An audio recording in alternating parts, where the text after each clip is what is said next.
देसी honeymoon sex story में पढ़ें कि मेरी भाभी मुझसे खुली हुई है। उन्होंने मुझे सब बताया कि हनीमून पर शिमला जाकर उन दोनों ने कैसे मजा किया, सेक्स किया। मेरा नाम विपुल कुमार है। मैं उत्तर प्रदेश के एक शहर में रहता हूँ। गोपनीयता के चलते मैं शहर का नाम नहीं लिखूंगा। और फिर यार शहर से क्या मतलब? बस कहानी आप लोगों तक पहुंचनी चाहिए। जिन लोगों ने मेरी पिछली कहानियां पढ़ी हैं, वे तो पहचान ही गए होंगे। जिन्होंने नहीं पढ़ी हैं, वे ऊपर मेरे नाम पर क्लिक करके पढ़ सकते हैं। मेरी पिछली कहानियों को पढ़कर आप लोगों के बहुत सारे ईमेल भी प्राप्त हुए। उसके लिए बहुत बहुत धन्यवाद। दोस्तों, आपने मेरी पिछली कहानी पढ़ी। ऐसी प्यारी भाभी सबको मिले। आप सबने बहुत पसंद की। मेरी प्यारी भाभी जी हैं कि इतनी अच्छी। तो आज मैं भैया भाभी की हनीमून की घटना बताने जा रहा हूँ, जो खुद मुझे भाभी ने ही बताई थी। दोस्तों, वैसे शादी के बाद सुहागरात और फिर हनीमून का मजा ही कुछ और है। तो चलिए अब शुरू करते हैं देसी हनीमून सेक्स स्टोरी। भैया की शादी के बाद सुहागरात हुई। सुहागरात पर ही भैया ने सील तोड़ी और भाभी की जमकर चुदाई हुई। सुहागरात के बाद भाभी पगफेरे की रस्म के लिए अपने मायके चली गई। अगले दिन भैया उनको लेने के लिए गए थे, साथ में मैं भी गया था। पगफेरे की रस्म पूरी करके भाभी वापस आ गई। अब भैया भाभी को अगले दिन हनीमून के लिए निकलना था। दरअसल भैया ने शादी से पहले ही भाभी से पूछ लिया था कि जान हनीमून पर कहाँ चलोगी। तो भाभी ने बताया था कि उन्हें पहाड़ पर घूमना बहुत पसंद है। भैया ने फिर कुल्लू मनाली शिमला चलने के लिए कह दिया और ट्रैवल एजेंट के द्वारा 5 दिन का हनीमून पैकेज बुक कर लिया। भैया भाभी हनीमून के लिए रात को बस से निकल गए थे। Super deluxe AC Volvo bus थी, जिसमें नीचे ऊपर 2 लोगों के सोने के लिए सीट होती है। भैया भाभी चिपक कर आराम से सोते हुए गए।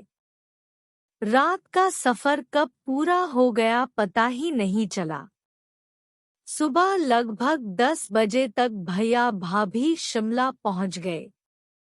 चूंकि भैया ने ट्रैवल एजेंट के द्वारा हनीमून पैकेज लिया था, इसलिए होटल, टैक्सी, कमरे आदि की कोई चिंता नहीं थी। भैया भाभी अपने होटल में चले गए। होटल में जाते ही भैया ने भाभी को कसकर पकड़ लिया और किस करने लगे। तो भाभी बोली, अरे अरे, आप तो अभी से शुरू हो गए। इतनी भी क्या जल्दी है? हम लोग हनीमून मनाने ही आए हैं और हमारे पास पूरे 5 दिन है। भैया बोले, मेरी जान, अब सब्र नहीं हो रहा है। चलो पहले फ्रेश हो लेते हैं, फिर नाश्ता करेंगे। भूख भी लग रही है। भाभी ने कहा, मैं नहा कर आती हूँ। और भाभी नहाने के लिए बाथरूम में चली गई।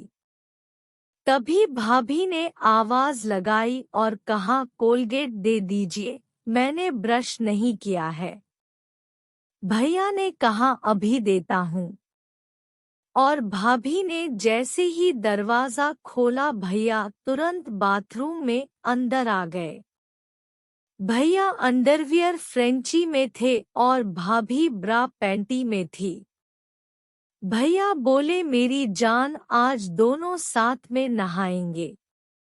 इतना कहते ही भैया ने बाथरूम में गर्म पानी का शावर चला दिया। फिर भाभी को कसकर पकड़ लिया और अपने सीने से लगाकर किस करने लगे। किस करते करते भैया ने भाभी की ब्रा का हुक खोल दिया और पैंटी भी निकाल दी। भाभी थोड़ा शर्मा रही थी। भैया ने कहा अब कैसा शर्माना? शर्माती क्यों हो मेरी जान? अच्छा लो। और इतना कहते ही भैया ने एक हाथ से अपनी फ्रेंची अर्थात अंडरवियर उतार कर अलग कर दिया। अब भैया भाभी दोनों बिल्कुल नंगे खड़े थे और ऊपर से पानी की बूंदें गिर रही थी। भाभी तो वैसे भी बहुत गोरी है, तो पानी की बूंदें मोतियों की तरह चमक रही थी। भैया लगातार किस कर रहे थे। भाभी के स्तन सख्त हो गए थे और निप्पल कड़क हो गए थे। भैया का लिंग भी पूरा तना हुआ खड़ा था जिसे भाभी सहला रही थी। अब भैया बोले मेरी जान इसे चूसो। तो भाभी ने गर्दन हिलाकर मना कर दिया। भैया को बहुत गुस्सा आया। दरअसल भाभी को लिंग चूसना पसंद नहीं है, लेकिन भैया भी कम नहीं है, वो चुसवा कर ही मानते हैं। दोस्तों, अब आप 1 मिनट अपने मन में सोचिए कि दो जिस्म एक जान नंगे शावर के नीचे चिपके खड़े हो तो कितना मजा आएगा। जब भाभी जी ये सब मुझे बता रही थी तो मेरा लिंग खड़ा हो गया था और अब कहानी लिखते समय भी तना हुआ खड़ा है। फिर भैया शैम्पू लेकर अपने लंड और भाभी की चूत पर लगाने लगे। दोनों एक दूसरे को साबुन लगाकर नहला रहे थे।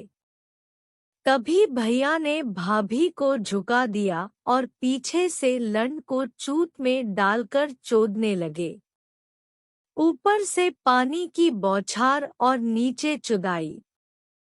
आय हाय, मुझे तो सुनकर ही मजा आ गया। भाभी बता रही थी कि वहां एक बाथटब भी था जिसमें पानी भरकर लेटकर नहाते हैं। फिर भैया तो हनीमून मनाने ही आए थे और उस बाथटब का प्रयोग नहीं करते। ऐसा कैसे हो सकता था?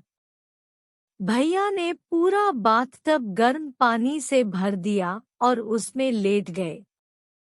उन्होंने भाभी को भी अपने ऊपर लेटा लिया। उसमें भैया कभी किस करते, स्तन दबाते तो कभी भगनासा को सहलाते। भाभी की तो लगातार सिसकारियां निकल रही थी। ये सब करते करते जब थोड़ी देर हो गई तो भैया ने भाभी को बाथटब में ही घोड़ी बना दिया और पीछे से चुदाई करने लगे। एक तो पानी की छप थप छप छप की आवाज, साथ में सिसकारियों की गूंज। दोस्तों, सोचिए उस समय क्या माहौल होगा वहां का।